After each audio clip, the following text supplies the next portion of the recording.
मैं रवि कुमार, स्वागत है आपका रेनेशा आईएएस में। मुझे सीरीज ए का प्रश्न मिल पाया है। ऐसे तो डालना इसे कल ही था जेपीएससी पेपर 2 को, लेकिन निजी कारणों से कुछ समस्या आ गई जिसके कारण मुझे समय नहीं मिल पाया और पेपर 1 भी किसी तरह से डाल पाया। लेकिन आज आपको पूरे विश्लेषण सहित जेपीएससी पेपर 2 के उत्तर फिलहाल मिल जाएंगे। वर्तमान में मैं प्रश्न की प्रकृति पर बहुत ज़्यादा चर्चा नहीं करूंगा और न ही कटअप पर, क्योंकि उसके लिए फिर से एक अलग वीडियो आपका अपलोड होगा। एक वीडियो यह भी अपलोड होगा कि जितने भी मैंने पढ़ाए थे पिछले 7-8 माह में, उससे कितने प्रश्न आए हैं। जो भी मैंने करेंट अफेयर्स का लास्ट में आप लोगों के लिए निकाला था, उससे भी बहुत सारे प्रश्न आए हैं। उस पर भी मैं एक वीडियो बना दूंगा ताकि आप भी देख सकें कि अगर आप सही तरीके से पढ़ते हैं, बैलेंस्ड वे में पढ़ते हैं, अनावश्यक चीज़ों को पढ़ने से बच करके भी कम मेहनत में आप बहुत ज़्यादा स्कोर कर सकते हैं। लेकिन सामान्य रूप से मैं कह सकता हूँ इतना आसान नहीं था इस बार का जेपीएससी, न ही पेपर 1 न ही पेपर 2। हाँ, जिस तरीके से मैंने क्लास लिया था, अगर उससे आप कंप्लीट किए रहते तब आपके लिए आसान हो सकता था, क्योंकि यूपीएससी का जो है थोड़ा थोड़ा प्रभाव जो है आपको देखा है, थोड़ा क्या बहुत ज़्यादा प्रभाव देखा है दोनों पेपर के प्रश्नों पर। इसलिए तैयारी के तरीके को थोड़ा सा बदलिए। केवल लूसेंट या किसी भी तरह के बुक शॉर्टकट तरीका से सिर्फ होने वाला नहीं है। उसके साथ साथ आपको जो भी सिलेबस दिया गया है उसके अनुसार जेपीएससी को पढ़ना होगा, क्योंकि इसका एक विशिष्ट सिलेबस है जेपीएससी का। और निश्चित रूप से अगर जेपीएससी पेपर 1 और पेपर 2 के स्टडी सिलेबस के अनुसार पीटी और मेंस का स्टडी आप कर लेते हैं, तो अन्य आयोगों के एग्जाम्स में भी आप काफ़ी मजबूत सिचुएशन में होंगे। और एक चीज़, ऐसा नहीं होता है कि मैक्सिमम प्रश्न जो है आपका सीधे आ जाते हैं। कई प्रश्न आज मिलेंगे आपको, कल भी मिले थे, जो आप अपनी बुद्धि से और प्रेजेंस ऑफ माइंड से भी बना सकते हैं, जिससे स्कोर आपके बढ़ सकते हैं। और अगले बार इस तरह के प्रश्नों की संख्या में और वृद्धि होगी 11वें जेपीएससी से। इसके लिए आप लोग मेंटली रेडी रहें। और जो भी नए कैंडिडेट्स हैं, निश्चित रूप से मैं सलाह दूंगा कि जितने भी वीडियो मैंने डाले हैं पेपर 1 और पेपर 2 के, एक एक वीडियो को बहुत अच्छी तरह से कंप्लीट कीजिए, तब आपका जो है रिजल्ट किसी भी हालत में नहीं रुकेगा। और करेंट अफेयर्स में हमेशा आप लोगों को झारखंड का अब नेशनल इंटरनेशनल भी उपलब्ध करा दिया करूँगा। झारखंड के करेंट अफेयर्स आपने इस बार देखा कि कितना कम मटेरियल मैंने दिया, कंपैक्टेड मटेरियल दिया, उससे कितना अधिक आ गया पेपर 1 और पेपर 2 में, आप खुद देख सकते हैं। ध्यान आप लोगों ने अगर नहीं दिया है तो मैं उस जो वीडियो बनाऊंगा उससे आप लोग जरूर देख लीजिएगा। चलिए हम लोग फिलहाल उत्तर पर कंसंट्रेट होते हैं। निम्नलिखित में से कौन सी विभूति 1913 ईस्वी में छोटा नागपुर उन्नति समाज के गठन में शामिल थी, है ना। तो ये तो एक सिंपल प्रश्न था, नोट्स में भी आपका है, क्लास में मैंने लिया है। थेवले उरांव झारखंड क्षेत्र स्वशासी परिषद ने कब, इसका मैंने कब गठन हुआ था, ठीक है। ये झारखंड निर्माण आंदोलन में मैंने बताया था, ऐसे भी आप लोग जानते होंगे, हर सोर्स में मिल जाएगा। 9 अगस्त 1995 किस दल ने 1952 में आम सभा चुनाव में नारा दिया, झारखंड अबुआ डाकू दिकू सेनुआ, झारखंड हमारा है दिकुओं को जाना पड़ेगा। देखिए यहाँ पर, ठीक है, ये नारा हर जगह नहीं मिलेगा किसने दिया था, लेकिन आपको थोड़ा सा ध्यान देना होगा कि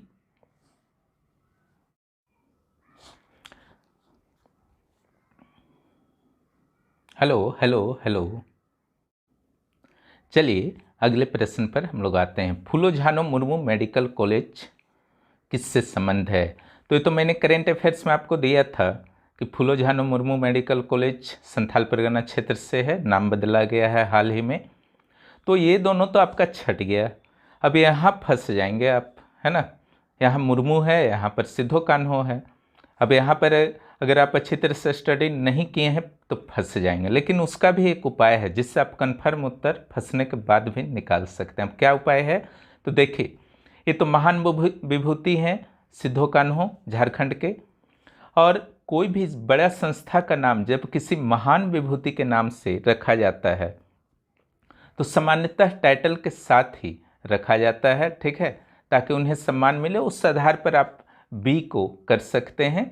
चलिए, 34वें राष्ट्रीय खेल के संदर्भ में निम्न में विचार करें। तो ये रांची में किया गया था, एकदम सही है। और ये छवा जो शिशु हिरन था, ये छठी जेपीएससी से ले लिया है जेपीएससी ने, छठी जेपीएससी में आया था छवा हिरन। 33 स्वर्ण ये सही है। पहला स्थान ये गलत है, पहला स्थान जो था सेना का था, है ना, इसलिए यह जो है आपका गलत हो जाता है और उत्तर जो है आपका मिल जाता है 1 2 3, है ना, कोई और तो उत्तर होगा नहीं। चलिए next, Keenan stadium, MECON stadium, Paramvir Albert Ekka stadium, Indore stadium, Dumka, Gumla, Ranchi, अगर ये गलती करते हैं आप तो आपका रिजल्ट मिस हो सकता है। ये सब गलती नहीं करना है, ठीक है, क्योंकि मान लीजिए कीनन जमशेदपुर में है तो ए का तो 4 ऑलरेडी हो जा रहा। अब आप चुन लीजिए, बी का 3, ये तो बहुत इजी दे दिया था, सी का 2, डी का दुमका, है ना, बहुत इजी दे दिया था। महेंद्र सिंह धोनी अपना पहला एक दिवसीय अंतर्राष्ट्रीय मैच किस देश के खिलाफ खेले? अगर आप क्रिकेट में इंटरेस्ट रखते हैं और नहीं भी रखते हैं और आपके एग्जाम्स हैं, महेंद्र सिंह धोनी के बारे में जानकारी आप रखते हैं, तो बांग्लादेश इसका होगा। ये सब presence of minds regular paper study करने से ये सब बन जाया करता है। नेक्स्ट, ये खिलाड़ियों के नाम है, ये सब आप गलती करेंगे आपके रिजल्ट खतरे में पड़ेंगे, ठीक है। सिल्वानुस डुंगडुंग हॉकी से हैं। और आप देख सकते हैं शुभ लक्ष्मी, मैंने एक करेंट अफेयर्स में दिया था, प्रेमलता अग्रवाल, अरुणा मिश्रा, शुभ लक्ष्मी विभूति में भी दिया था मैंने, करेंट अफेयर्स में भी, ठीक है। शुभ लक्ष्मी जो है क्रिकेट से हैं। प्रेमलता अग्रवाल कहाँ से हैं? तो मुक्केबाजी से हैं। अरुणा मिश्रा पर्वतारोही, अरुणा मिश्रा मुक्केबाजी से हैं। और फिर से कर देता हूँ, अरुणा मिश्रा मुक्केबाजी से हैं, जमशेदपुर में ही रहते हैं, है ना। शुभ लक्ष्मी क्रिकेट से, प्रेमलता अग्रवाल पर्वतारोही हैं और सिल्वानुस डुंगडुंग सिमडेगा की हैं, हॉकी से हैं। उत्तर मिल गया, ये सब गलत मत कीजिएगा। Jharkhand state cricket association course अंतर्राष्ट्रीय क्रिकेट स्टेडियम का निर्माण कब हुआ?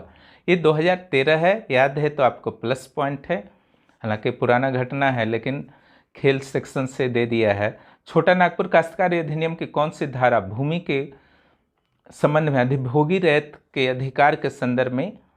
बहुत सिंपल क्वेश्चन था छोटा नागपुर की दृष्टि से, है ना, क्योंकि जितना बड़ा एक्ट है चाहे तो बहुत परेशान कर सकता है अगले एग्जाम्स में। लेकिन अगर आप सीएनटी और एसपीटी को आप सही तरीके से आपने मेरा वीडियो को देखा है या देखेंगे तो न सिर्फ इस जेपीएससी में 7वीं से 10वीं जेपीएससी में 11वीं 12वीं 13वीं में भी हमेशा जो है सारा का सारा 10 प्रश्न आएगा जैसे इस बार आया है।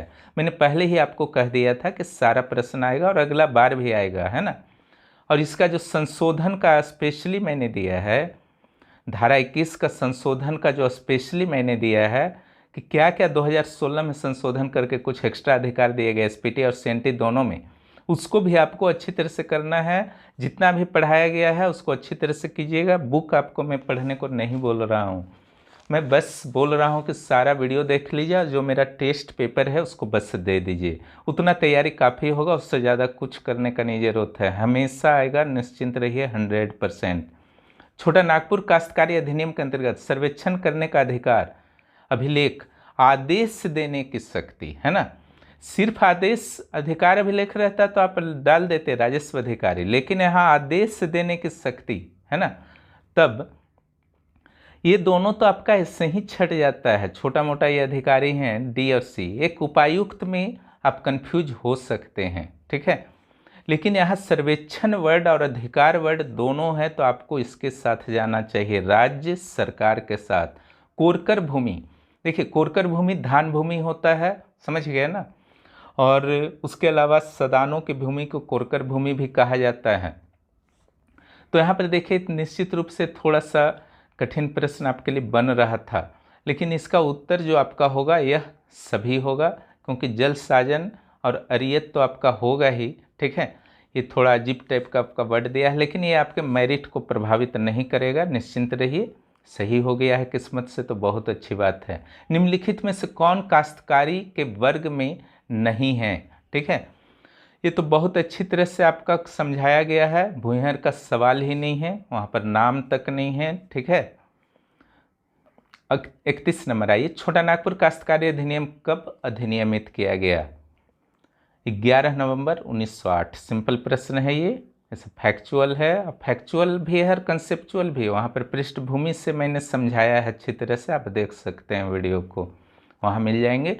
संथाल परगना से अब आ जाइए, कौन सी धारा रैयत के अधिकारों के अंतरण का प्रावधान करती है, ठीक है।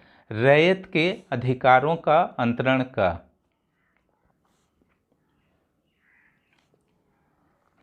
तो यहाँ पर देखिए 21, 14, 20 और 19 दिया हुआ है। धारा 20 को मैंने बहुत अच्छी तरह समझाया था कि विक्रय, दान, बंधक, पट्टा इत्यादि रूप से रैयत अपने अधिकारों को हस्तांतरण किस तरीके से कर सकते हैं, क्या क्या बाध्यताएं हैं, किनको कर सकते हैं, कब तक कर सकते हैं, पूरा डिटेल इसको समझाया गया है। समझना है वीडियो को देखिए, एसपीटी का पहला या दूसरा तीसरा पार्ट में मिल जाएगा, ज़्यादा वीडियो नहीं है एसपीटी का। बंजर भूमि की बंदोबस्ती, ये तो मैंने सेट में भी दिया था पढ़ाने के सिवा, इस सेट में भी आया है और पिछली बार भी संभवतः आया है, ठीक है। एसपीटी का बंजर भूमि 6ठी जेपीएससी में भी लगातार 2 बार रिपीटेशन है, ये तो गलत होना ही नहीं चाहिए था। संथाल परगना काश्तकारी अधिनियम की कौन सी धारा रैयती भूमि के विनिमय के बारे में प्रावधान करती है? ये मैंने वॉइस कॉन्फ्रेंस के माध्यम से भी पूछा था, पढ़ाया भी है ना, कि धारा 23 में इसका बारे में भूमि का अदला बदली है ना, उसके लिए बहुत सारी शर्तें हैं, उसको भी अच्छी तरह से समझा दिया गया है, आप वीडियो देख सकते हैं। संथाल परगना अधिनियम के तहत सभी आवेदन दिए जाएंगे, यह जो होगा, देखिए इसका उत्तर जो आपका 1 साल, 3 साल, 7 साल, 5 साल है, ठीक है। लेकिन धारा 64 में क्लियरली किया है, ठीक है, कि जहाँ पर परिसीमा कुछ भी नहीं वर्णित है, बहुत जगह वर्णित भी है धारा 42 वगैरह में, लेकिन जहाँ परिसीमा नहीं वर्णित है तो वहाँ पर 1 साल होगा, इसलिए इसका उत्तर आपको 1 साल ही मारना है, ठीक है। कोई और उत्तर सटीक नहीं होगा, लेकिन स्पेशली अगर पूछा जाता, ठीक है, धारा 42 के संदर्भ में पूछा जाता, तब आप उसके अनुसार उत्तर दे सकते थे। 36 आइए, संथाल परगना काश्तकारी अधिनियम के अंतर्गत पुनर्विलोकन का, देखिए रिव्यू का जो अगर आप बात करते हैं तो निश्चित रूप से इसे मैंने अच्छी तरह से पुनर्निरीक्षण को भी समझा दिया है, ठीक है। रिव्यू कौन कर सकते हैं, किस अधिकारी को पावर है, धारा 60 में एक आर्टिकल को वहाँ पढ़ाया है, एक आर्टिकल को रट जाइए अगर 20 नंबर चाहिए तो। झारखंड उचित मुआवजा और पारदर्शी भू अर्जन पुनः स्थापन और पुनः बंदोबस्ती संशोधन अधिनियम कब से प्रभावी मांगा जाएगा? ये थोड़ा सा डेट फैक्चुअल क्वेश्चन था, ये आपके मेरिट पर प्रभावित नहीं करेगा, टेंशन मत लीजिए। झारखंड भाड़ा नियंत्रण अधिनियम 2011 के अंतर्गत सलामी शुल्क या किसी तरह का कोई अन्य राशि भवन के किराया के अतिरिक्त नहीं होगा, ठीक है। तो देखिए ये जो किराया है, तो निश्चित रूप से आपको ये किसी भी स्रोत में जनरली नहीं मिल पाया होगा, मुझे पता है, ठीक है। तो देखिए झारखंड भाड़ा नियंत्रण 2011 का मैंने सर्च किया तो मुझे भी नहीं मिल पाया है, लेकिन सेंट्रल वाले में 2 महीना है। अगर सेंट्रल को फॉलो किया है तो 2 महीना का सलामी शुल्क जो है, जिसे पगड़ी सिंपली कहते हैं, ठीक है, तो 7 महीना का तो कोई देगा नहीं, है ना, अगर सलामी शुल्क को समझ रहे हैं, ठीक है। तो एक ऑप्शन तो आपका सी नंबर छट जा रहा था, है ना। अब रह गया 1 महीना या 2 महीना, 3 महीना भी थोड़ा ज़्यादा हो जा रहा है, ठीक है। तो उत्तर होगा आपका 1 महीना या 2 महीना। अब देखिए इसमें जेपीएससी कौन देता है, लेकिन मैं रहता तो 2 महीना को मार सकता था, क्योंकि 1 महीना थोड़ा ज़्यादा ही कम हो जा रहा है। जो हाथू, ये आपके नोट्स से आए हैं, ये मैं पढ़ा चुका हूँ। एक क्रोमाइट होगा, यूरेनियम भंडार, ये भी नोट्स से आए हैं। ज्योग्राफी का जो मैं टेस्ट ले रहा था मेंबर्स के लिए, और आप लोगों को भी मैं दे चुका हूँ, ठीक है, यूट्यूब पर भी। तो यह सभी होगा और आप लोग जानते भी होंगे अलग अलग स्रोत से। मोतीझरा जलप्रपात, इसका नोट्स मैं दे चुका हूँ सारे जलप्रपातों का। अजय नदी, इसका टेस्ट भी मैंने लिया था। कन्हर नदी, निश्चित रूप से एक प्रखंड को बताना बहुत ही टफ था, यहाँ जिला पूछना चाहिए था जेपीएससी को, अगर वास्तव में वो टेस्ट लेना चाहता था कैंडिडेट्स का, लेकिन इसका जो उत्तर प्राप्त हुआ है भंडरिया हुआ है। नेक्स्ट, पिपरवार, अशोक, सराधु, मगध कोयले की खदानें ऊपरी दामोदर घाटी के सामुदायिक विकास खंड में स्थित है। ये भी बहुत टफ था, वहाँ के लोकल लोग ही इसको बना पाए होंगे, बाकी के लिए टफ था। तो चाहे ये टंडवा आंसर होगा, लेकिन चाहे आपका 42 नंबर हो, न ये और न ये आपके मेरिट के निर्धारक बनेंगे। बाकी जब प्रश्नों की प्रकृति पर मैं चर्चा करूंगा तो निश्चित रूप से आपको इस संदर्भ में बता दूंगा कि कितने क्वेश्चंस जो हैं आपके मेरिट के निर्धारक नहीं होंगे पेपर 1 और 2 में। ठीक है, मान लीजिए कि यहाँ पर 20 या 25 प्रश्न ऐसा आता है, 20 प्रश्न मान लीजिए जेपीएससी पेपर 2 में, तो 20 घटा दीजिए 100 में तो 80 बचा। ठीक है, तो उसका 70% जो है आपको निकालना होगा फिर, तो 56 से 60 वो बेस्ट स्कोर आपका हो जाएगा। तो इस तरीके से मैं कुछ बताऊंगा। चलिए, नगड़ी गांव, ठीक है, ये आपको ज्योग्राफी की क्लास, झारखंड के भूगोल का कंप्लीट क्लास में ले चुका हूँ, उसमें मैं यूट्यूब में बताया हूँ, आप देख सकते हैं। ठीक है, वहाँ से जो है दक्षिण कोयल और स्वर्ण रेखा का निकास है, इजी है, आप लोगों ने जरूर बनाया होगा। ये गलती कीजिएगा तो रिजल्ट का आशा मत रखिए, है ना, ये सब गलती नहीं किया जाता है। बहिर्जात या बाह्य संरक्षण का उदाहरण है। ठीक है, तो देखिए यहाँ पर से आप उत्तर छाट भी सकते थे, नहीं भी याद था तो क्लियर।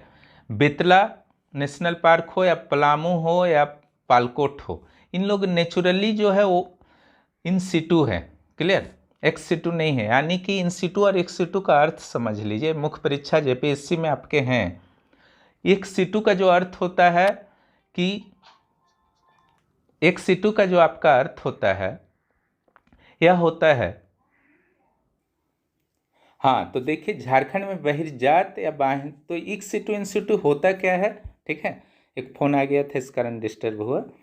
तो यहाँ पर सिंपल सा आपका ही है कि अगर आपका उसी जगह के वातावरण में वहीं के, कहीं बाहर से नहीं लाया गया है किसी जीव जंतु को, बहुत डिटेल में मैं नहीं जाऊँगा।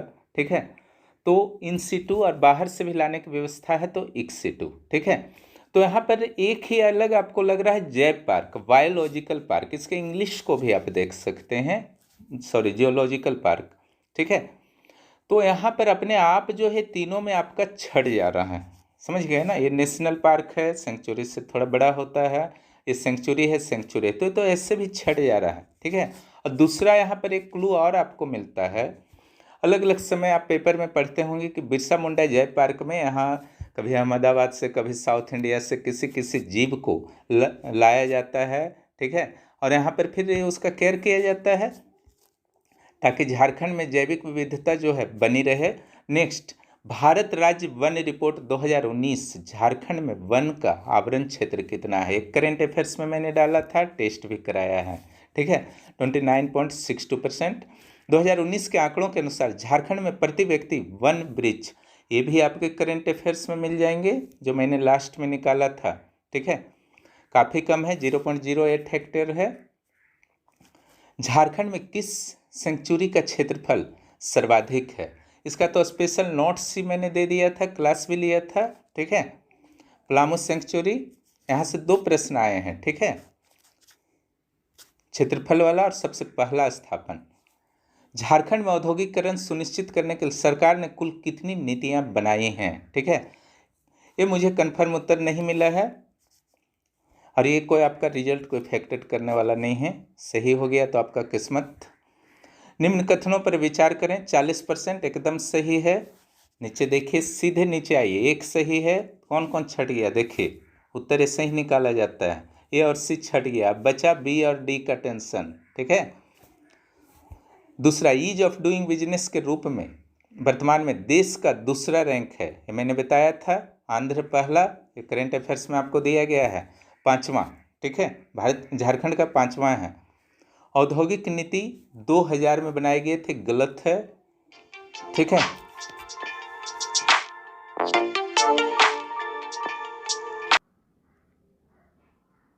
चलिए अब अगले देखते हैं। तो यहाँ से आपका जो अगर एक गलत हो गया है, मान लीजिए 3 गलत हो गया है, ठीक है, और औद्योगिक पार्क नीति का जहाँ तक बात है तो 2015 ही है ना।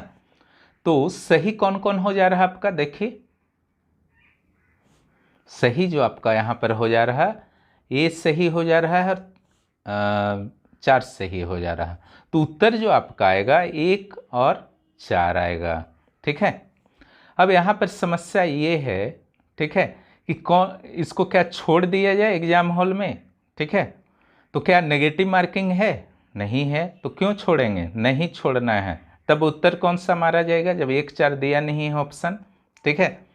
तो मान लीजिए कि आप उत्तर सिलेक्ट करते हैं 1 3 या 2 3 या 1 2 3 4, तो निश्चित रूप से आप जानबूझ करके गलती कर रहे हैं, क्योंकि आपको पता है कि 2 गलत है तो 2 तो शामिल होगा नहीं, ठीक है। 3 गलत है, 3 शामिल नहीं होगा। तो कौन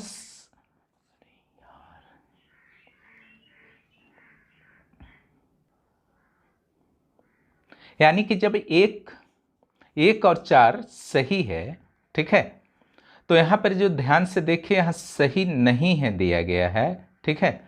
तो 1 और 4, तो 2 और 3 सही नहीं है, तो उत्तर जो हो जाएगा आपका 2 और 3 हो जाएगा।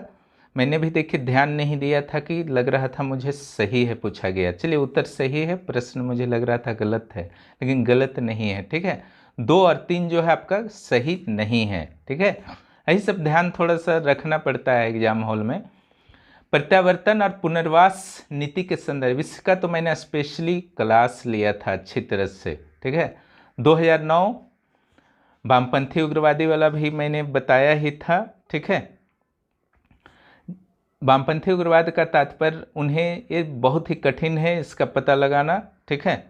पूर्ण रूप से स्वैच्छिक है, क्लियर, जबरन नहीं किया जाता है। तो यहाँ पर सही पूछा गया है, ठीक है। तो यहाँ पर अगर आप देखते हैं तो ये तो सही है, तो 1 नंबर आपका सही है, 2 भी सही है, 4 भी सही है, ठीक है। अब 3 के बारे में आपको पता नहीं है, तो सी और डी में एक आंसर बनेगा, 50% चांस आपके लिए यहाँ पर बन रहे हैं, ठीक है।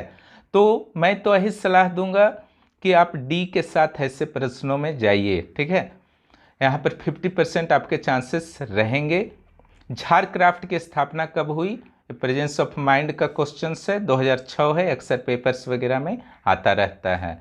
निर्यात नीति 2015, इस संदर्भ में बहुत ही डिटेल में मैंने समझाया था और मैंने आपको कहा भी था, चूँकि इसका क्वेश्चन के रूप में टेस्ट लिया था, एक जातीय व्यवस्था केवल क्वेश्चंस मैंने दिया था बहुत सारा, और एक दूसरा नीति, और मैंने कहा था कि मनीष रंजन की बुक से आप नीति स्टडी करेंगे, और देखिए सारा मनीष रंजन की बुक से ही आया है।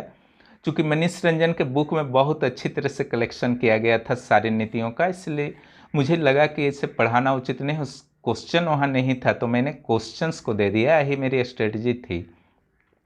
तो यहाँ पर जो है आपका सारा का सारा सही है। आप और मैंने काफ़ी लंबे लंबे स्टेटमेंट वाले क्वेश्चन भी टेस्ट लिए हैं, ठीक है। जिन्होंने भी टेस्ट दिया है वो जान सकते हैं, तो उसका भी लाभ सभी को जरूर मिला होगा। ये भी देखिए पीवीटीजी चलिए इस क्वेश्चन को देखते हैं। 54 पीवीटीजी है ना, प्रिमिटिव जो आदिम जनजाति के लिए डाकिया योजना, तो इस शुरुआत ये आपका नोट्स में है, ठीक है। 2017 केवल आदिम जनजातियों के लिए है। पीवी प्रिमिटिव जो जानते हैं फुल फॉर्म से आप पकड़ लेंगे, है ना, इंग्लिश कभी कभी देख लेना चाहिए। आदिम जब 25 किलोग्राम नहीं था, ये 35 किलोग्राम था, और पीडीएस ने घर में, तो नाम से ही पता चल रहा है डाकिया, है ना।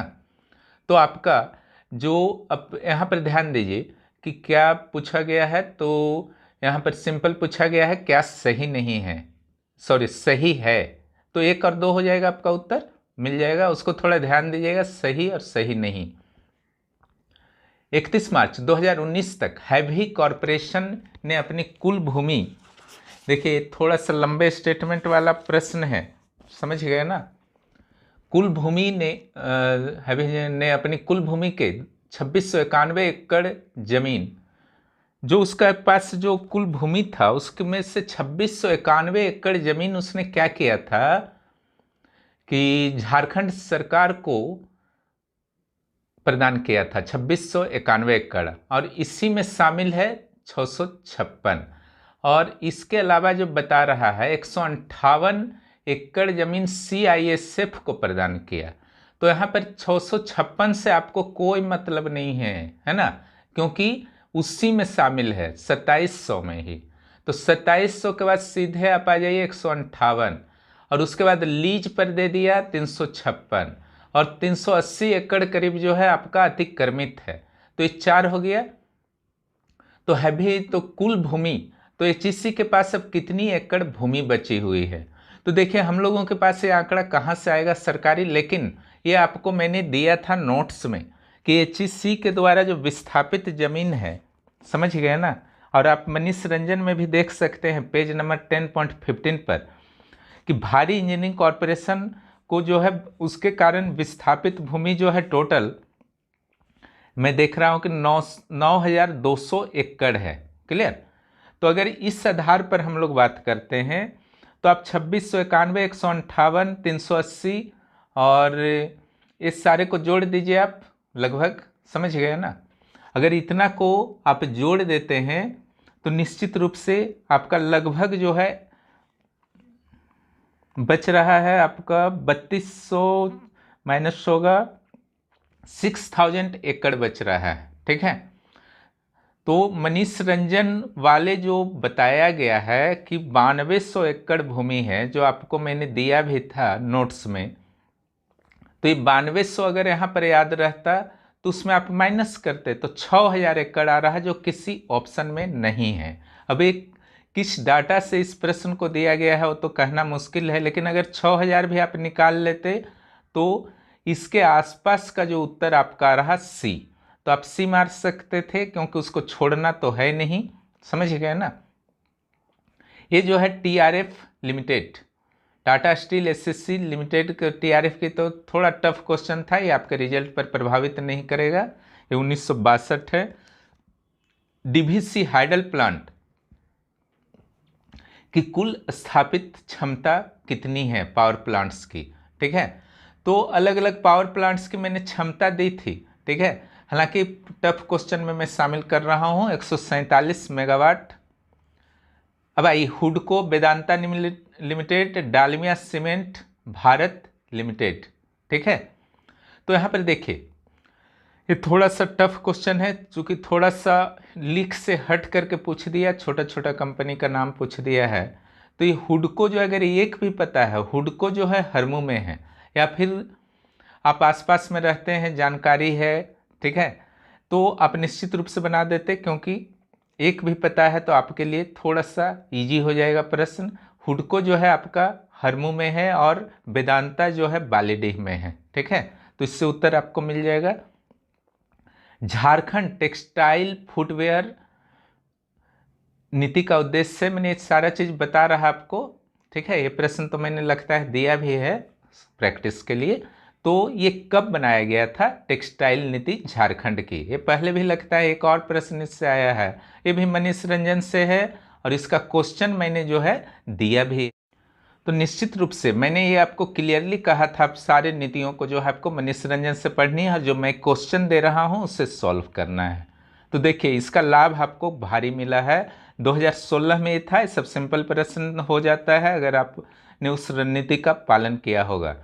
फिर देखिए डाकिया योजना का एक और क्वेश्चन दे दिया है, उत्तर भी ये बता दिया है ऊपर वाले का 35 kg, और क्या चाहिए ये भी बता दिया है, दरवाजे तक मुफ्त। तो उसका उत्तर तो वहीं था 60 नंबर में। ठीक है, ये दो ऑप्शन जो है आपका यहां पर मैं दिखा देता हूं, ये देखिए ये दोनों जो है गलत सिद्ध कर रहा है 60 नंबर प्रश्न। ठीक है, जो 54 नंबर को हेल्प कर रहा है आपका 60 नंबर प्रश्न में आपको उत्तर भी JPSC बता दे रहा है। इसके बाद भी अगर आप लोग गलती किए होंगे तब निश्चित रूप से एक चिंता की बात है।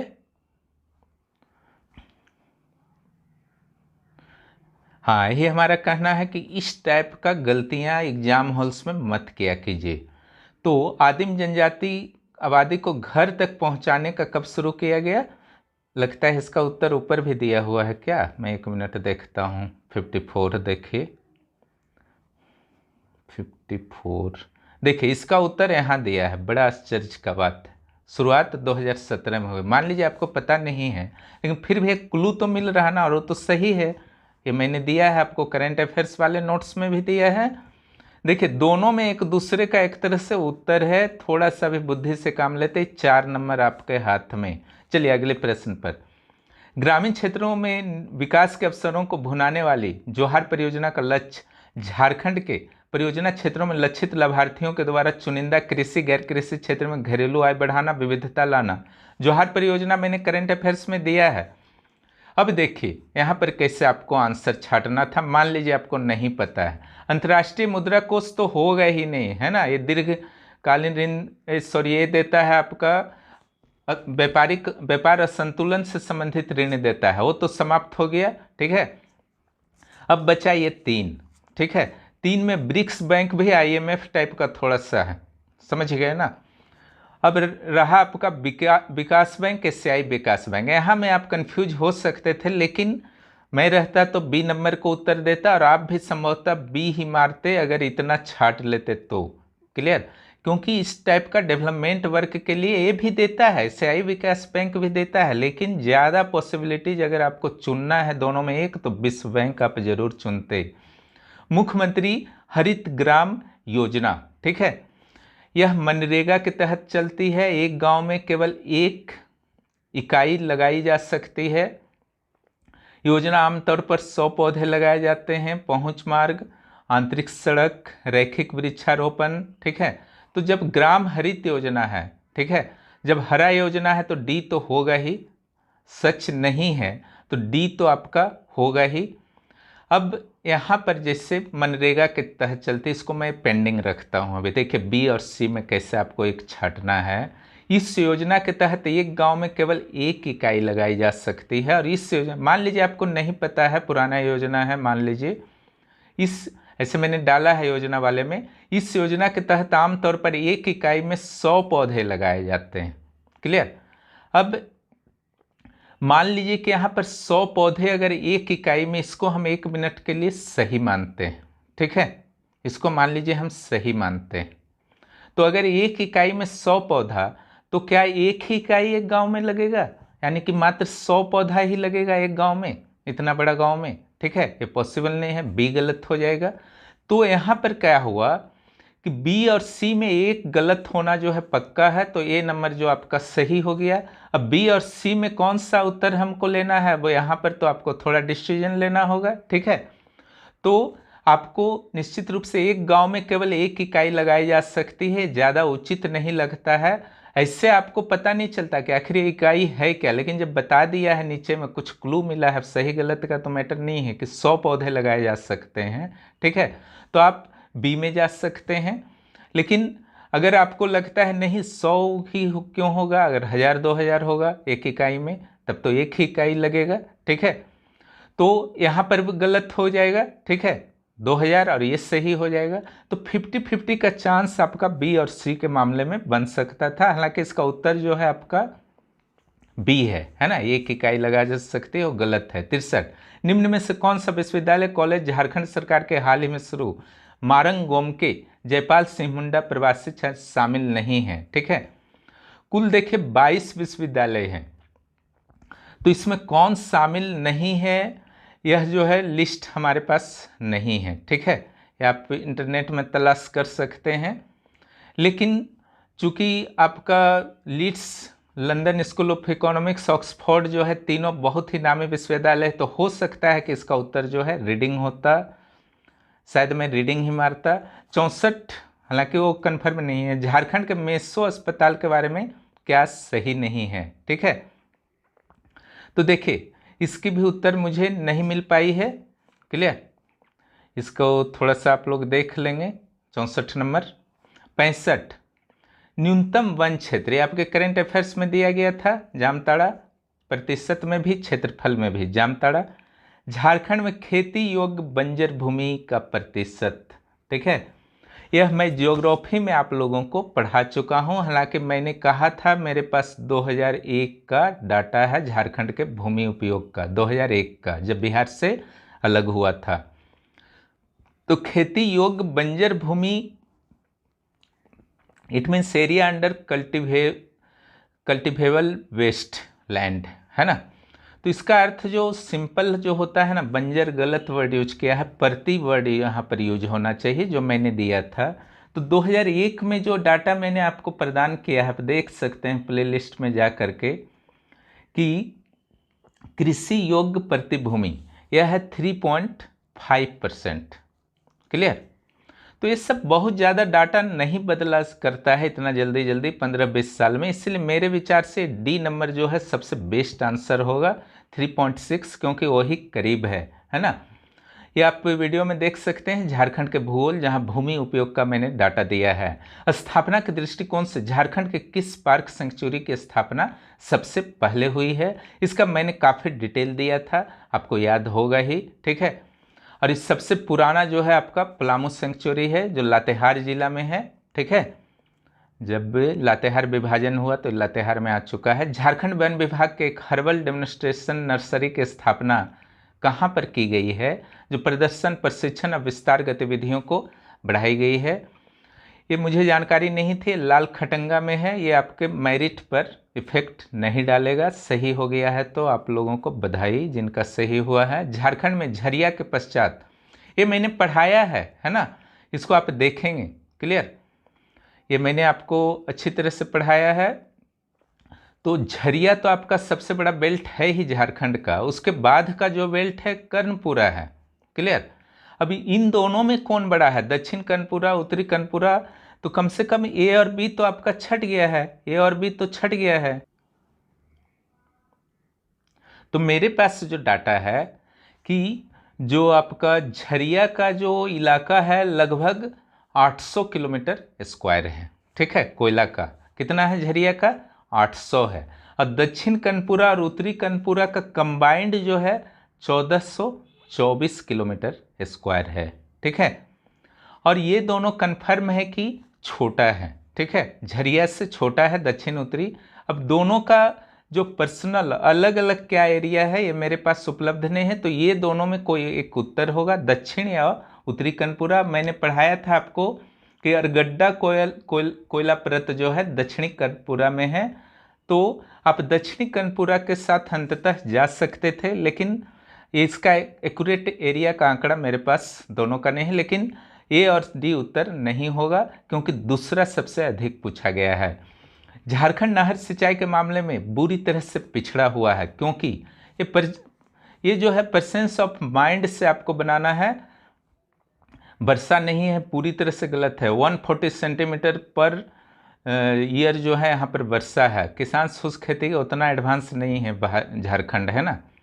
जंगली इलाका है, ये कोई कारण नहीं हुआ है ना कि यहाँ पर नहर नहीं है, ये है आपका पहाड़ी इलाका, आराम से हो जाएगा, इसमें कोई डाउट नहीं है। ये भी प्रेजेंस ऑफ माइंड है। नवीकरणीय संसाधन में समृद्ध क्यों है ना। खनिज का भंडार, खनिज तो नवीकरणीय होता ही नहीं है ना। जंगल नवीकरणीय होता है, लेकिन नवीकरणीय योग्य नहीं छोड़ा गया है, ठीक है। पर्याप्त जंगल है, क्योंकि जंगल की कटाई ज़्यादा हो रही है लगाने से ज़्यादा। कोयला तो नवीकरणीय है ही नहीं, तो ए और सी तो छट ही गया। जंगल हो सकता था, लेकिन यहाँ तो कटाई ज़्यादा हो रहा, तो एक जल प्रपात बचता है, उत्तर सिंगल है। जलवायु परिवर्तन का क्या कारण है, ऊर्जा क्षेत्र, ग्रीन हाउस, ये दोनों तो हो ही जाएगा, ठीक है। मानव तो सबसे बड़ा कारण है ही, तो डी नंबर उत्तर हो गया। इस तो गलत आपको नहीं करना चाहिए। झारखंड राज्य जल नीति 2011, अब जल नीति है तो जीएचजी उत्सर्जन क्यों करेगा, उस नीति में कुछ चांस ही नहीं है ना। प्राकृतिक आपदा से क्या मतलब है, जलवायु परिवर्तन एलिमिनेशन प्रोसेस अपना लीजिए, नहीं भी जानते हैं, ए नंबर उत्तर मिल गया। झारखंड आपदा प्रबंधन योजना, समुदाय के अनुकूलन क्षमता, जीएचजी। अब आपदा प्रबंधन में गैस जीएचजी से कोई मतलब नहीं है, ठीक है। वनीकरण से उसको क्या मतलब रहेगा, आपदा प्रबंधन को बुनियादी ढांचे की बहाली और मजबूती की परियोजनाएं शुरू करना, ये दोनों में आप डाउट कर सकते हैं, ठीक है, कि क्या ए होगा या आपका डी होगा, ठीक है। तो यहाँ पर देखिए वास्तव में जो आपका है बुनियादी ढांचा का बहाली और मजबूती की परियोजनाएं शुरू करना, ये आपदा प्रबंधन का विशेष एक पार्ट नहीं होता है, ये ज़्यादा सटीक लग रहा है, ठीक है, समुदाय के अनुकूलन क्षमता का संबोधित करना, और यही उत्तर होगा। बी और सी तो ऐसे ही छट जा रहा है। इसके अलावा है JAPCC, Jharkhand state action plan on climate change. इस संदर्भ में मैंने डिटेल में आपका JAPCC के वर्क्स के बारे में बताया था, ठीक है। आप आपदा झारखंड आपदा प्रबंधन वाले जो नोट्स हैं वहाँ पर देख सकते हैं, Jharkhand state action plan on climate change. तो वहाँ से ऐसा नहीं कि सारा उत्तर मिल जाएगा, चूँकि जानकारियाँ यहाँ पर काफ़ी अधिक दी गई हैं स्टेटमेंट के रूप में, लेकिन एक प्रयास जरूर कर सकते थे उसको पढ़ने के बाद, ठीक है। तो यहाँ पर जो उत्तर प्राप्त हुआ है वह है सामाजिक वानिकी, ठीक है। शुरू करना सभी जिलों में, इसका लक्ष्य नहीं था। इसको अगर आप डायरेक्ट नाम से अगर करते हैं, स्टेट क्लाइमेट चेंज से अगर करते हैं, तो विभिन्न क्षेत्रों में जलवायु परिवर्तन यहाँ भी है, यहाँ भी है, ठीक है। तो ये दोनों हो जाएगा। तो बी और डी में आपका एक जो है आपको चुनना है। तो राज्य स्तरीय भेद्यता और जोखिम का मानचित्रण करना, ये बहुत ही गहरा रूप से इससे संबंधित है, इसलिए आप इसके साथ नहीं जाते गलत में, इसके साथ जाना बेहतर होता। उस तरीक़ा से भी उत्तर तलाश कर सकते थे। राज्य के वर्षा का दशकीय वितरण के संदर्भ में कौन सा सही नहीं है? 1956 से 2008, है ना। देखिए, ये आपके मेरिट लिस्ट का निर्धारक नहीं बनेगा। हालांकि अगर देखा जाए, राज्य में 2000 के बाद गंभीर सूखा देखा गया है, अधिकतम वर्षा देखा गया है, ठीक है, 91 से 2000। तो यहाँ पर अल नीनो आया है 2007-8 में, अगर वो याद रहता है तो आप इसको कर सकते हैं। तो उस दौरान सूखा 1-2 बार आया है। न्यूनतम औसत वर्षा हुई, ये सब का आकलन डाटा कहाँ से मिलेगा? बहुत मुश्किल है, ठीक है। 2001 से 8, तो यहाँ पर अगर आप बुद्धि से प्रेजेंस ऑफ माइंड का यूज करते हैं तो 2000 के बाद गंभीर सूखा और वार्षिक वर्षा में तीव्र गिरावट, ये दोनों में देखिए समानता दिख रहा है, ठीक है। वर्षा में तीव्र गिरावट आई और गंभीर सूखा, समझ गए ना। तो उत्तर आपको ये दोनों में से किसी एक को चुनना चाहिए। हालांकि आपका इससे बता चुका हूँ मेरिट प्रभावित नहीं होगा, क्लियर। और अगर बात भी किया जाए 91 से 2000 में अधिकतम वर्षा हुई, क्लियर, और दूसरा है न्यूनतम औसत वर्षा हुई, क्लियर। और ये है आपका 91 से 2000 का दशक। तो यहाँ पर अधिकतम वर्षा ज़्यादा बेहतर लगता है, तो यहाँ पर सी के साथ आपको जाना चाहिए। इसके अनुसार उत्तर लगा सकते हैं, क्योंकि पहले वर्षा ठीक ठाक होता था, समझ गए ना। और इधर 2000 के बाद वाला ये दोनों सेक्शन है, दोनों में टैली कर रहा है, इसलिए इसे मैंने गलत नहीं किया है, ठीक है, ए और सी को। और यहाँ पर वर्षा के बीच तुलना जब मुझे करने की ज़रूरत पड़ी तो मुझे लगा कि पिछले दशक में 91 से 2000 के दशक में वर्षा अच्छा होना चाहिए, इसलिए इसे मैं नहीं गलत कर रहा हूँ। मैंने गलत के रूप में किसे चुना? सी के रूप में। इस तरीके से उत्तर निकाल सकते हैं। NAPCC के तहत निम्न जिला को ग्रीन इंडिया मिशन के लिए पूरी तरह से फैक्चुअल है सरायकेला खरसावां। हालांकि ये आपको मेरिट में इफेक्टेड नहीं करेगा, निश्चिंत रहें, क्लियर।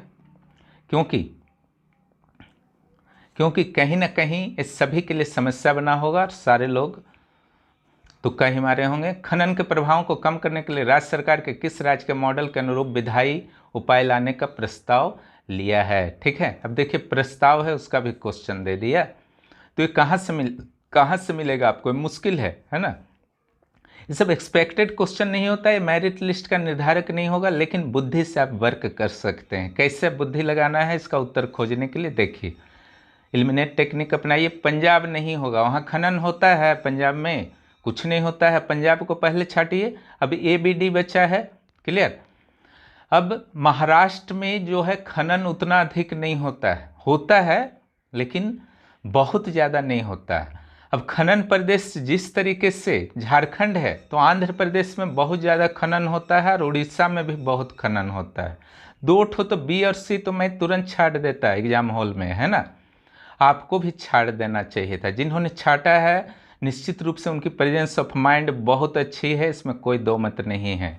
अब रहा आंध्र प्रदेश और उड़ीसा में किसे उत्तर चुना जाए। ठीक है, तो देखिए यहाँ पर एक प्लस पॉइंट है, दोनों खनन राज्य है, लेकिन एक प्लस पॉइंट है आपका यहाँ पर, चाहे खनिज हो या फिर निकटता हो, दोनों के मामले में उड़ीसा साम्यता रखता है झारखंड के साथ, इसलिए उत्तर होना चाहिए इसका उड़ीसा।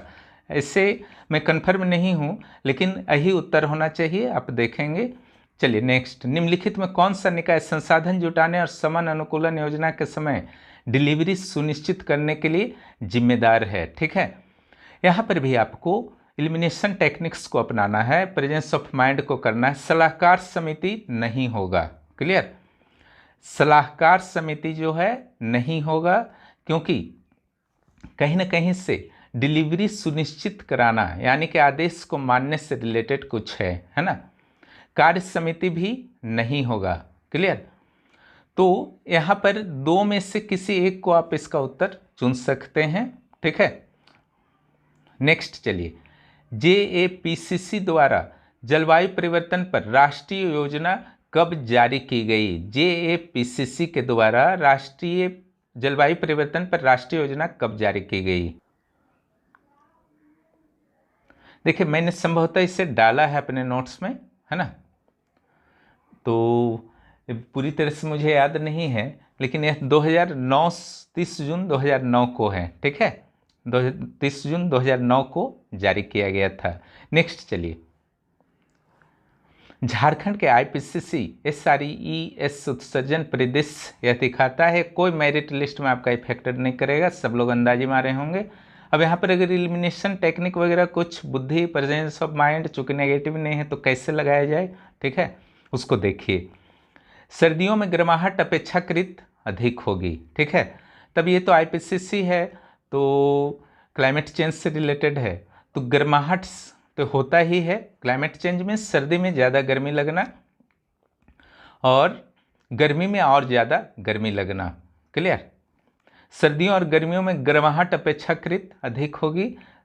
तो सर्दियों एवं वर्षा काल के चारों ऑप्शन को पहले तो अच्छी तरह से पढ़िए, फिर उत्तर मिलने लगता है। तो मुझे लगता है इसका C होना चाहिए। ठीक है, सर्दी और गर्मी दोनों में गर्माहट अपेक्षा, हालांकि इस पर मैं कन्फर्म नहीं हूँ। शहरीकरण का स्तर झारखंड के किस जिले में? झारखंड आर्थिक सर्वेक्षण 2000, चूंकि पुराना आर्थिक सर्वेक्षण है इसलिए एक्यूरेट इसका उत्तर मुश्किल है। अभी 2021 का आर्थिक सर्वेक्षण से पूछना था। इससे पता चलता है कि क्वेश्चन कहीं ना कहीं पिछला साल ये सेट हुआ है। ठीक है, देखिए धनबाद, पूर्वी सिंहभूम, बोकारो, रामगढ़, तो नगरीकरण का जहां भी आपका आता है तो यहाँ पर धनबाद उत्तर जो होता है सबसे बेस्ट होता है। बाकी देखिए उस खास आर्थिक सर्वेक्षण में क्या कहा गया था, लेकिन यहाँ पर चारों ऑप्शन को देखते हुए सबसे बेस्ट लग रहा है धनबाद, क्योंकि धनबाद कोयलांचल है और आसपास जो है वहाँ पर बहुत तेज़ी से नगरीकरण हो रहा है, ये आप सभी को पता है धनबाद इलाका में। रामगढ़ तो छोटा सा है। क्लियर, पूर्वी सिंहभूम ठीक है, यहाँ पर भी नगरीकरण बहुत तीव्रता से हो रहा है, फिर भी कहीं ना कहीं CNT एक्ट का बहुत ज़्यादा यहाँ पर प्रभाव दिखता है सिंहभूम इलाका में, इसके कारण नगरीकरण बहुत स्पीडली फैल रहा है, ऐसा नहीं। इसलिए उत्तर इसका जो होना चाहिए धनबाद ही होना चाहिए। ठीक है, नेक्स्ट, और दूसरा एक ये भी है कि आपका इधर जो है आपका बोकारो, रामगढ़ जो है धनबाद और पूर्वी सिंहभूम के अपेक्षाकृत छोटे शहर हैं। झारखंड के स्वच्छता सर्वेक्षण 2019 के लिए सबसे स्वच्छ राज्यों की में कौन सा दर्जा दिया गया है झारखंड को?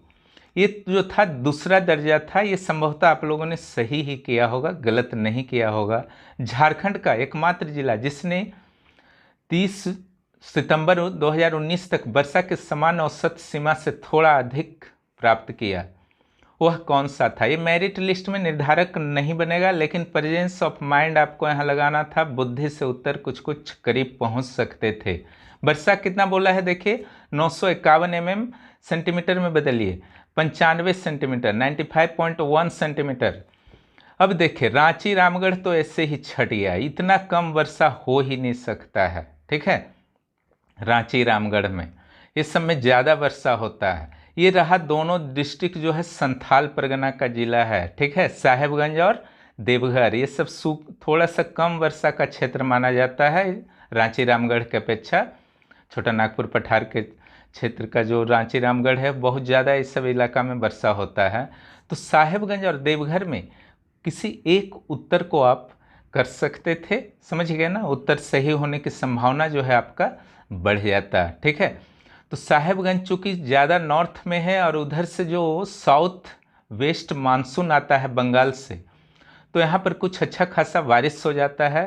तो बेहतर होता है कि आप देवघर मारे हैं तो ज़्यादा चांसेस हैं आपके सही होने के।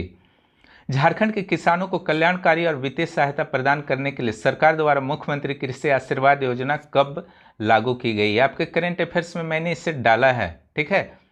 और यह अगस्त 2019 में रघुवर दास सरकार के दौरान, जब वो अंत में जब उनका कार्यकाल अंत हो रहा था, नए चुनाव आ रहे थे, उस समय जस्ट स्टार्ट हुआ था। इसका डिटेल मैंने डाला है मुख्यमंत्री कृषि आशीर्वाद योजना का, आप करंट अफेयर्स में अभी भी देख सकते हैं। झारखंड के खरीफ मार्केटिंग सीजन किस अवधि में चलता है, ठीक है। तो यहाँ पर जो है आपका 1 सितंबर, तो सितंबर में तो वर्षा ही हो, धान तो लगा ही रहता है, तो यहाँ मार्केटिंग कहाँ से शुरू हो जाएगा? 1 जनवरी से।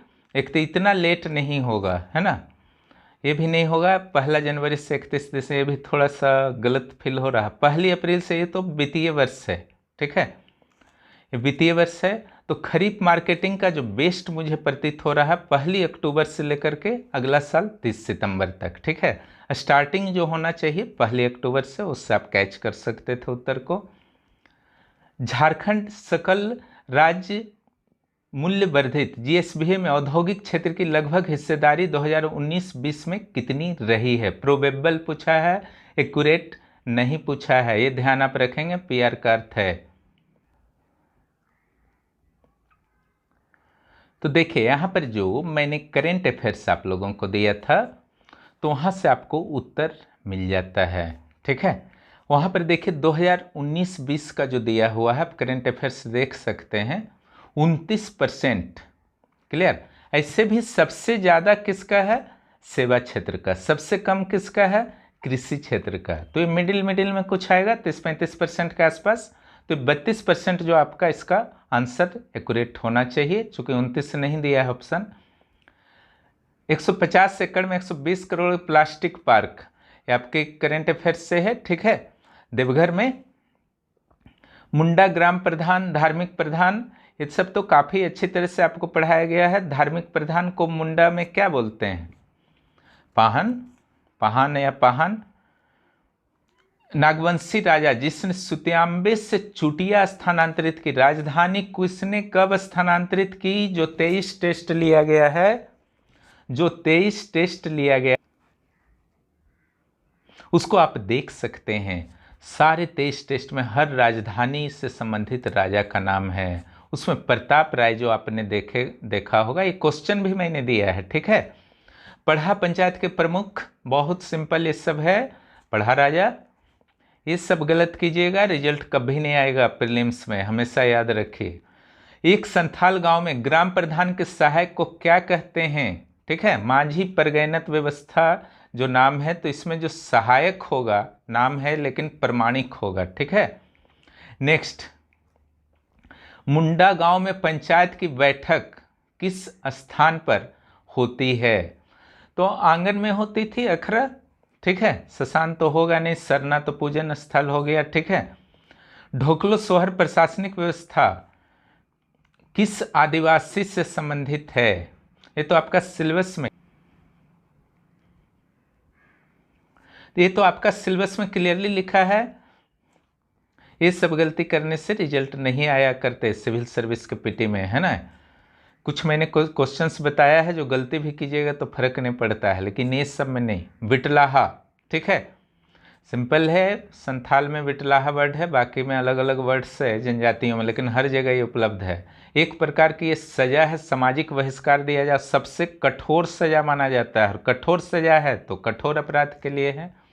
सिंद्रा बैंसी, ये तो सिंद्रा आपको पता ही है, शिकार के लिए होता है। झारखंड में पेपर में अक्सर आते रहता है सिंद्रा के संदर्भ में। हालांकि आदिवासी समुदाय भी अब धीरे धीरे इसे गलत मान रहे हैं और इसे सीमित और सांकेतिक इन्होंने क्लियर कर दिया है। बीपी केसरी के अनुसार निम्न में कौन सदान नहीं है? ठीक है, तो देखिए बीपी केसरी के अनुसार अब उनका क्या विचार था, ये बहुत ही थोड़ा सा टफ है, लेकिन फिर भी आप प्रेजेंस ऑफ माइंड से इस प्रश्न को बुद्धि से बना सकते थे। देखिए तेली और भोक्ता तो होगा ही, ये इंपॉर्टेंट जाति है झारखंड का, है ना। और तूरी भी झारखंड से संबंध रखते हैं। भूमिहार जो है थोड़ा सा लग रहा है कि झारखंड से एक दूरी टाइप का फील हो रहा है, हालांकि सदान भूमिहार भी होते हैं, ऐसा नहीं कि नहीं होते हैं, लेकिन फिर भी आपको उत्तर का मैटर जहां तक था तो मेरे विचार से आपको भूमिहार मारना चाहिए। निम्नलिखित में कौन सी जनजाति झारखंड के आधिकारिक अनुसूचित जिले में जनजाति में शामिल नहीं है? ये गलत कीजिएगा, एग्जाम में रिजल्ट नहीं आता है, क्योंकि 32 जनजातियों के एकक जनजाति के बारे में आपको समझाया तो बहुत सिंपल है, ब्रजिया, ठीक है। गंडिया, परजा, भंजा ये सब यहाँ का तो जनजाति है भी नहीं, सुने भी नहीं होंगे। निम्नलिखित में कौन खेरवाड़ आंदोलन के नेता थे? ठीक है, शेख भिखारी, पांडे गणपत राय, सब तो 1857 से हैं। सिद्धू कान्हू मुर्मू ये संथाल विद्रोह से 1856 से हैं। तो वही ना एक ठो बच्चे, नहीं भी जानते हैं तो मिल जाएगा, अगर ये तीनों के बारे में जानने तो डायरेक्ट जानते हैं तो बहुत अच्छा है, भी बहुत ईजी प्रश्न था। किस विभूति ने ईसाई मिशनरियों के प्रभाव में झारखंड के आदिवासियों का ईसाई धर्म में परिवर्तन का विरोध किया था? ठीक है, अल्बर्ट एक्का तो खैर चलिए आपका बहुत कम उम्र में इनकी बहुत कम उम्र में इनकी जो है मृत्यु हो गई थी, शहीद हो गए थे पाकिस्तान के साथ वीरतापूर्वक प्रदर्शन करते हुए। तो ये तो होंगे नहीं, इनको हटा दीजिए, क्लियर। अब रह गए जयपाल सिंह मुंडा, इन्होंने खुद ही ईसाई धर्म ग्रहण कर लिया था। तो ए और सी तो खत्म हो गए, अब दो ऑप्शन बचता है, कार्तिक उरांव और मुकुंद नायक, ठीक है। तो मेरे विचार से आपको मुकुंद नायक के साथ जाना चाहिए, क्योंकि कार्तिक उरांव के बारे में आप काफ़ी कुछ जानते हैं। ये इंजीनियर थे, हाई सोसाइटी से बिलोंग करते थे, यहाँ तक कि ब्रिटेन में कुछ परमाणु केंद्र बनाने में भी मदद किए थे, ठीक है। तो मेरे विचार से इसका डी आंसर, ए बी और डी में डी आंसर ज़्यादा बेहतर होगा। इस प्रकार आपके समक्ष उत्तर थे। और जहाँ तक आंसर की का सेट है तो मैं कोशिश करूँगा उसे भी उपलब्ध कराने का, समय की कमी के कारण मैं नहीं उपलब्ध करा पाया हूँ। लेकिन विश्लेषण भी बहुत ज़रूरी था, क्योंकि आने वाले एग्जाम्स में किस तरीके से उत्तर देना है अगर आपको नहीं भी पता है तो कैसे उत्तर का सिलेक्शन किया जाता है, तो उसे समझाने के लिए बहुत ज़रूरी होता है डिटेल विश्लेषण, है ना। क्योंकि अगर ये बुद्धि आपके पास नहीं है तो आप, जिनके पास ये बुद्धि है उनसे आप 10 से 15 क्वेश्चन पीछे रह जाते हैं, कम से कम 5-6 तो पीछे ज़रूर रह जाइएगा। तो इस प्रकार यह समाप्त होता है। मैं क्वेश्चन का नेचर कैसा था इस पर भी वीडियो बना दूंगा, कट ऑफ पर भी, कट ऑफ प्रिडिक्शन पर भी मैं वीडियो बना दूंगा, उसका इंतज़ार करें। फिलहाल आप इसे देखें, और जिन्हें मुख्य परीक्षा के लिए गाइडेंस लेना है स्पेशली, वो टेलीग्राम का स्पेशल ग्रुप ज्वाइन कर सकते हैं 9661163344 पर। वीडियो देखने के लिए बहुत बहुत धन्यवाद। कहीं भी उत्तर में कुछ भी गड़बड़ी लगे बताने के दौरान तो आप लोग निश्चिंत रूप से मुझे ध्यान दिलाएंगे, मैं डिस्क्रिप्शन बॉक्स के माध्यम से उसे क्लियर कर दूंगा अगर आपकी आशंका सही निकली तो। बहुत बहुत धन्यवाद।